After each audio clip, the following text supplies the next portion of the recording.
ધ્રાંગધ્રામાં પૌરાણિક માન મહેલાતથી નજીક ગ્રીન ચોક કંસારા બજારમાં 7 લીમડાવાળી મેલડી માતાજીનું જૂનું મંદિર આવેલું છે।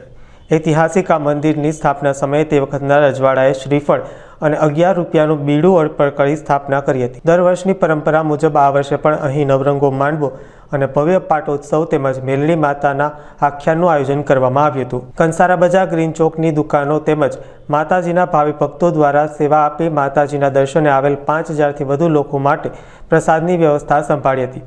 જોકે રાત્રે મેલડી માતાજીના આખ્યાનનો પણ કાર્યક્રમ હોવાથી આખો દિવસ અનેક લોકો માતાજીના દર્શનનો લાભ લેશે અને મોડી રાત્રે પણ આખ્યાન સાંભળવા માતાજીના સાનિધ્યમાં ભક્તોના ટોળા ઉમટશે।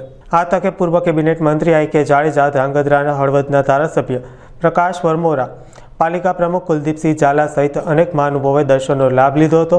સમગ્ર પાટોત્સવમાં સેવાભાવી યુવાનોએ જહેમત ઉઠાવી સુંદર વ્યવસ્થા જાળવી હતી।